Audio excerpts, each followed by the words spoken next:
Hello everyone, welcome back to the channel. I'm Kris. This is the two tombs of George Washington and his teeth.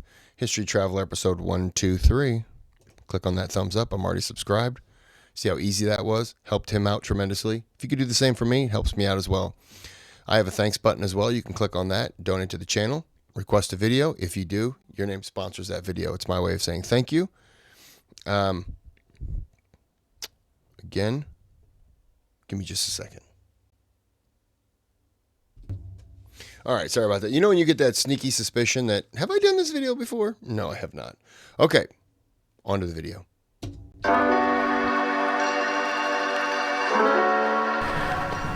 All right, so in the past few videos, we've been here at the home of George Washington in Mount Vernon. We've been going through the mansion and exploring the grounds here, looking at the story of the enslaved people who lived at Mount Vernon. But now we're headed to the museum that is on site, where they have a lot of artifacts related to George Washington and the Washington family. And we're also going to be visiting the final resting place of our very first president.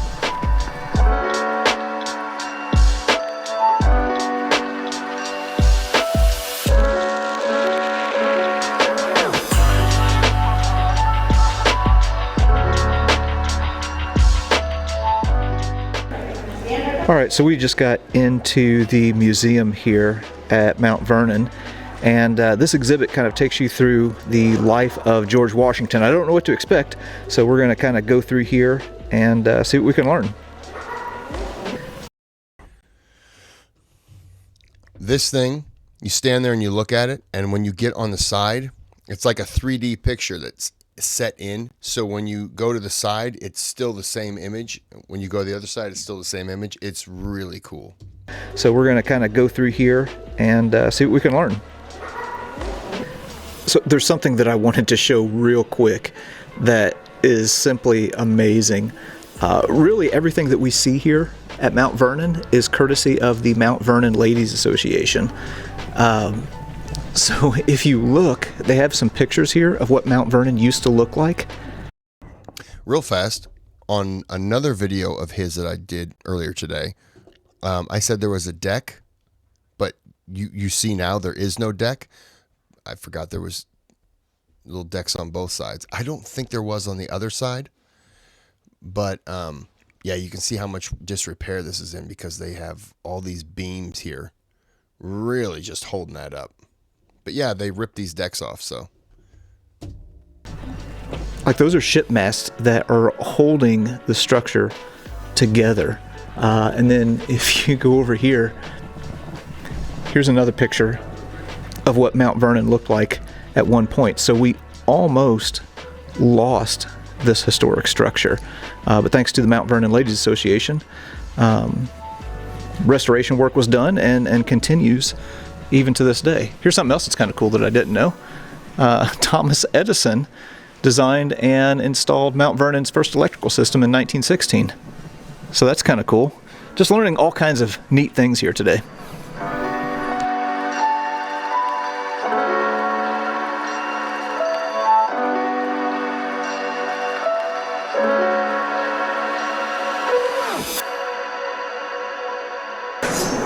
So they start off talking about George Washington's career as a surveyor, and they have some of these wax figures, which, by the way, were done by the same people who did the Madame Tussauds wax figures. So here it's showing George Washington as a younger man and working his surveying equipment. There are three of those, I think three of those that were done, and they go through the stages in his life. Maybe it was four of them that were done, and they are supposed to be based off of the skull x-rays and stuff like that, and you know how they piece things together. That's supposed to be authentic to what he would have looked like at certain periods of his life. And if you look over here, well, these are George Washington's surveying chains, and also tripod. So this was all of the gear that belonged to George Washington. Also, his surveying was so accurate that today, when they were to go through and survey land, if they've seen that George Washington did the survey, they leave it alone because it's extremely accurate even to this day. Moving on, they have a display talking about George Washington and his role in the French and Indian War. And they ask the question, who started the French and Indian War? Well, the answer, is pretty much George Washington.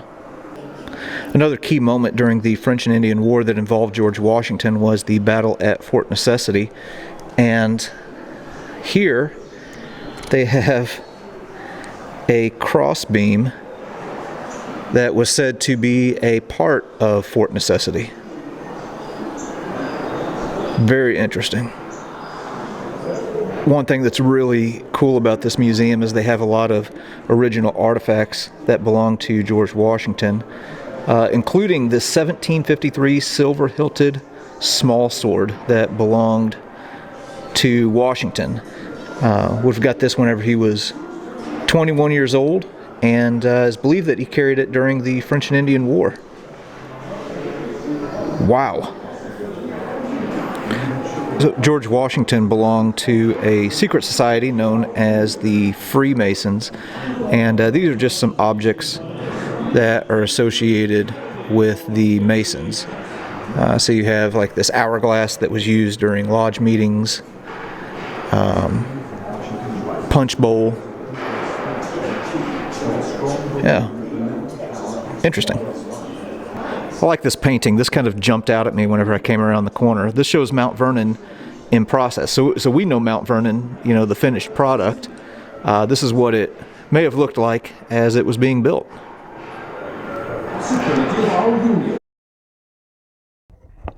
And for anyone who doesn't know, obviously you can look and see this window is much closer to this door, and there's a gap here.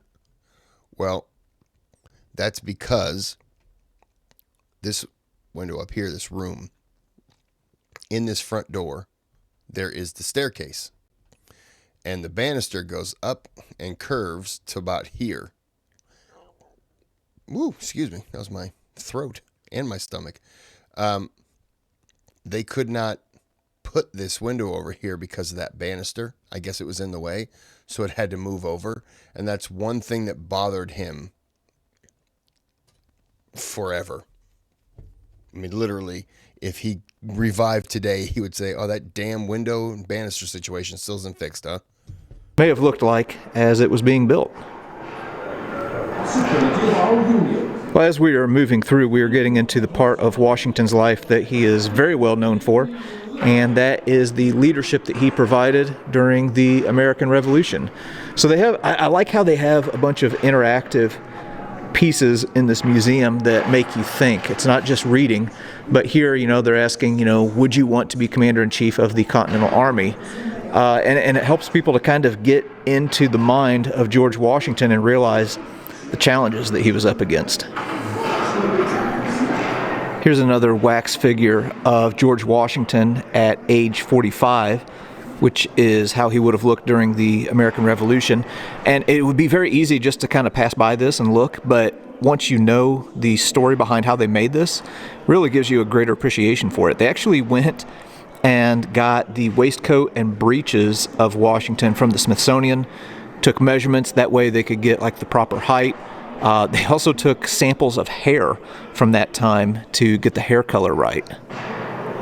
Yeah, pretty fascinating. There's a famous story towards the end of the war where George Washington is giving a speech, and he pauses and he pulls out a pair of spectacles and says, "Gentlemen, you must pardon me, for I have not only grown gray, but almost blind in service to my country." And the idea of the shared sacrifices made these soldiers weep openly. Now, we don't know for sure if these are the eyeglasses that he used, but they are a pair of eyeglasses that belong to George Washington. So these could have been it, but we don't know for sure. Okay, I just learned something. If you want to hear more about those spectacles, there's a podcast called Curator's Choice, where one of the staff members from here at Mount Vernon talked about that exact museum piece. So definitely something to check out. Now, after the Revolutionary War, Washington went back to the lifestyle that he probably identified with the most, and that was the lifestyle of a farmer. So this exhibit, and again, you can come to Mount Vernon and see more of this stuff in depth and really kind of immerse yourself in the history. But it's talking about, Washington's farming operations at Mount Vernon. And here's something that I did not know, is that Washington started a whiskey distillery. Okay. Sorry, I had to pause right there since he's talking about the distillery. People who know me know I'm very proud of this spot, but this is my official George Washington rye whiskey, which you can purchase at Mount Vernon. This is 43% alcohol. Distilled and bottled by hand at George Washington's distillery, Mount Vernon. This is the grist mill from his 1797 recipe. But I bought this. I bought this in 2021. Year 2020 is bottled. Well, you can't really read it, can you?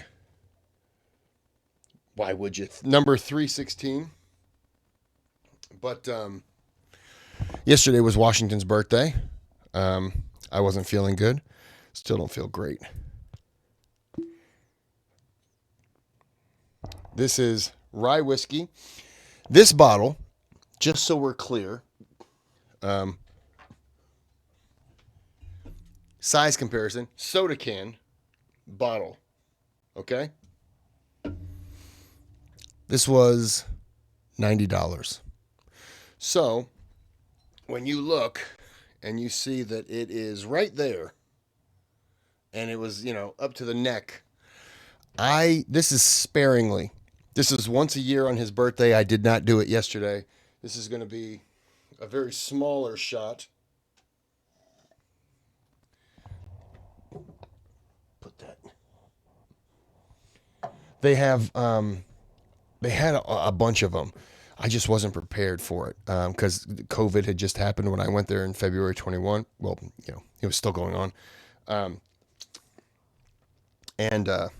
This is going to burn. And so when I saw it, I was like, yeah, I'll take one, sure. Because the grist mill's closed. October to April, maybe. And I always went to Virginia in February. So I've got my chaser. But since he's talking about, I don't have a whole lot. I mean, look, I don't even savor this. This is a once a year thing. So I just enjoy it. So I don't really enjoy it. It's hot. Here he goes. This is for GW and his birthday yesterday.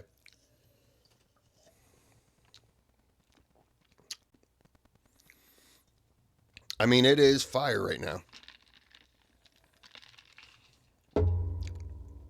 On to the video. And became the largest distiller in America. Yeah, always learning something. Again, I like how they're telling the full story of George Washington and Mount Vernon. And this is talking about Washington's role as a slaveholder. Something that as he got older, he became increasingly more uncomfortable with, and his attitudes on slavery kind of evolved. So you can see here a quote where he says, "There is not a man living who wishes more sincerely than I do to see a plan adopted for the abolition of it."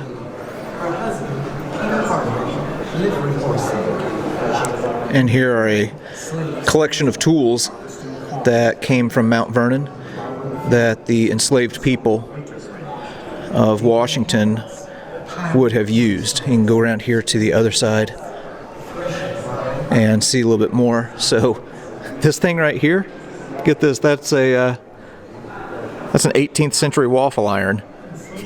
Pretty cool. I love looking at these old tools and just learning how people lived, centuries ago. And then this is really interesting to me. These are the food rations for a day for the enslaved people. So that's how much cornmeal they would be allotted and how much fish they would be allotted. And then each year George Washington would provide his slaves with, like one jacket, 2 pairs of pants, 2 shirts, 1 pair of stockings, 1 pair of shoes. That's what they would get for the year. So definitely a different time, and Washington was right there.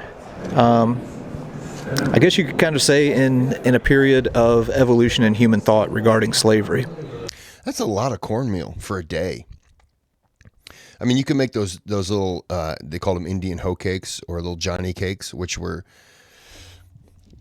if you ever get, you can order stuff off of Mount Vernon, the shops of Mount Vernon, and I love the cornmeal, and I do stuff for the pancake flour and make, regardless, but they give you a recipe for making Johnny cakes or hoe cakes, and they're just cornmeal pancakes, basically. I mean, that's a big chunk of fish, but still, that's just a lot of cornmeal. Here's one thing about Washington that I really didn't know is just all of the business dealings that he was involved in. So here's a depiction of a grist mill that he owned. And, of course, Mount Vernon is right on the Potomac. So he also was in the fishing business. They would have big old nets, about 450 feet wide and 8 to 10 feet deep, that would catch shad and herring coming up the Potomac. And look at there, 1.5 million herring caught in 7 weeks. That is a lot of fish. Now, not everything that Washington touched turned to gold. As a matter of fact, he had a lot of failures in his life, including in business, one of which was the building of a canal along the Potomac River to fuel westward expansion. Yeah, and apparently you can still see the remains of this canal today. I'll have to check that out. Okay, now I go to a lot of museums and see a lot of historical artifacts. There are a few that I have seen that surpass what they have right here in the museum. Look at that. These are the actual dentures of George Washington. Now, George Washington did brush his teeth regularly, but by the time he was 57, taking office as president, he was wearing a full set of dentures. Now, they're not made of wood, contrary to popular belief, but rather out of cow teeth and human teeth and elephant ivory, which is kind of crazy. Some were, he paid slaves and had a tooth pulled. And some of them I understand. There's a gap here, and I was told he only had 1 tooth. So I'm wondering if his 1 tooth slid through a gap here. But some of these teeth were his that had been pulled, and then they just saved him and put him in there, I guess. And then cow teeth, ivory. And he said something else I already forgot. But yeah, wouldn't you love to put that in your mouth? Ugh, I wonder what that smells like. What am I asking? But man, that is so cool. Here are another one of these wax figures that are just so well done. This one showing Washington taking the oath of office. And here you see a quote from George Washington that I think still applies today. It says that the government, though not absolutely perfect, is one of the best in the world, I have little doubt.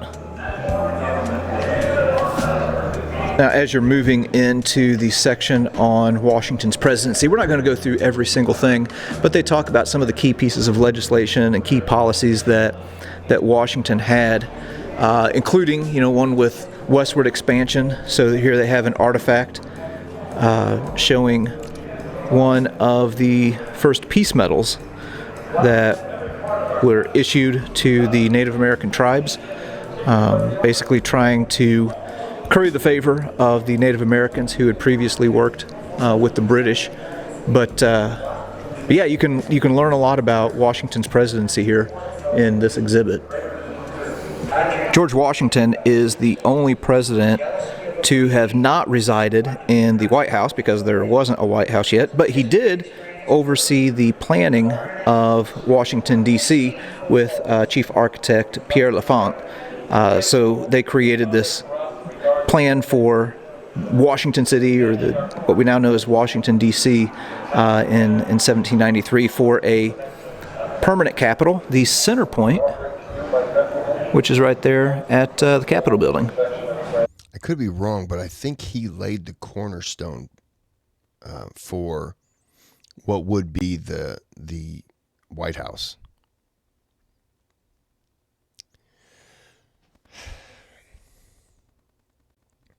I could be wrong, but I thought he did. I'm going to check. Okay. So I am wrong.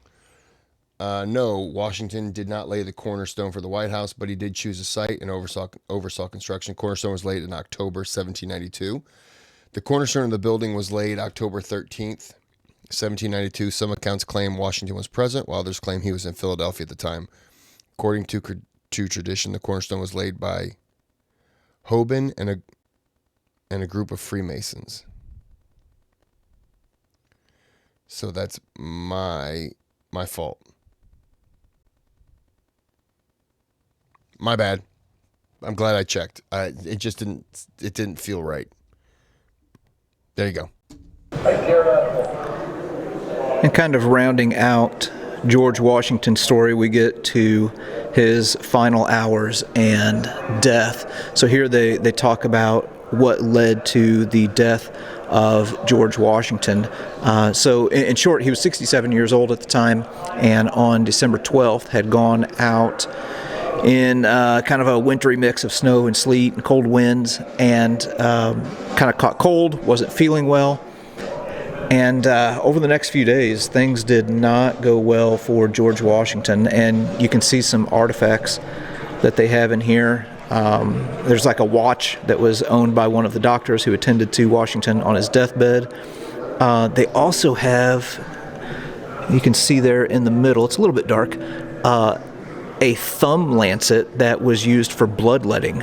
So they were puncturing his veins and letting blood out, which was a common medical practice at the time that they thought worked, to try and get him healed up and get him back into shape. Well, on December 14th of 1799, George Washington passes away, and physicians today speculate that it was a bacterial infection called epiglottitis that just slowly suffocated him. And then here is a replica of the casket that would have held the remains of George Washington.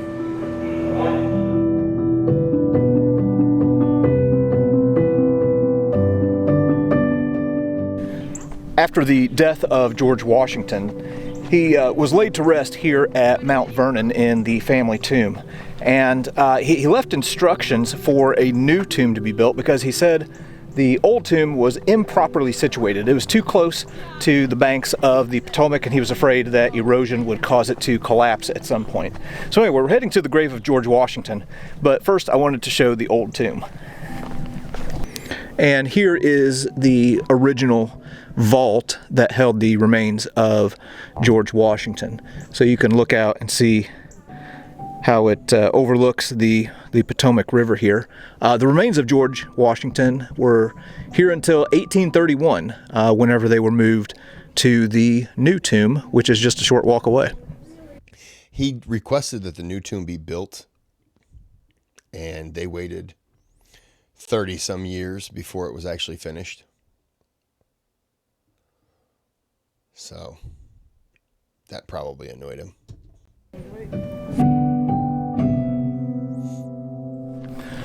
Now, there's this interesting little tidbit about Washington that some people may be unaware of.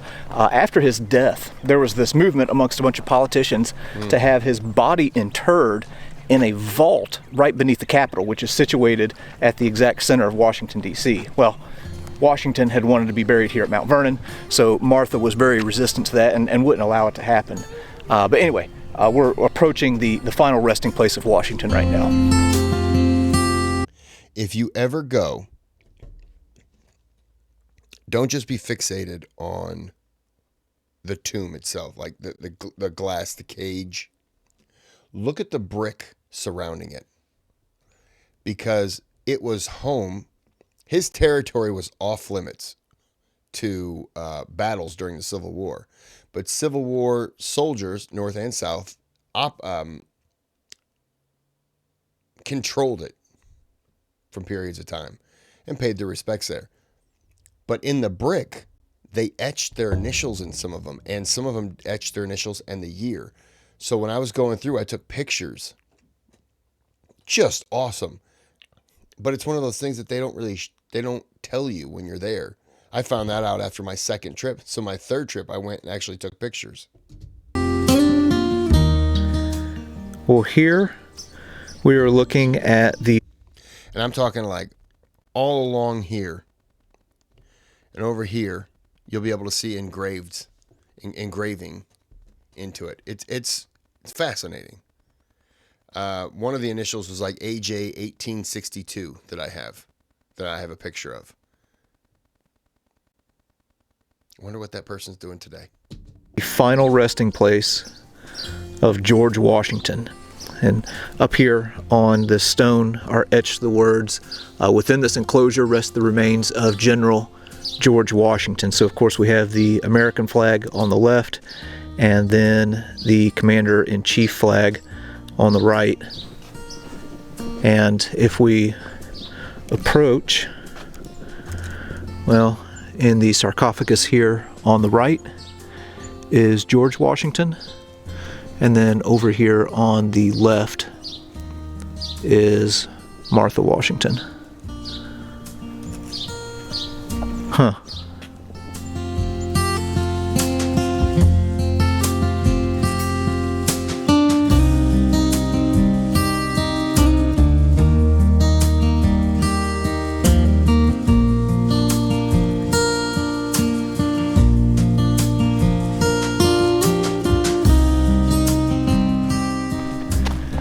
All right, so that was the final resting place of George Washington. I've made it known on here that one of my goals is to visit the graves of every president, and that is one that I've wanted to visit and pay my respects to for a long time. But anyway, we have thoroughly enjoyed our time here at Mount Vernon. If you ever decide to visit, I'm going to go ahead and give some advice. Take an entire day. And as I've mentioned on previous videos, there's so much to see and so much to learn here. You can also go to the YouTube channel for Mount Vernon and also go to their website. They have a ton of great resources. But as for now, we are heading off to the next place. All right. Well, we're going to end it here. Hope you enjoyed. Hope you learned a little bit from him. Maybe if I contributed anything, fantastic. But until next time, have a good day, have a good night.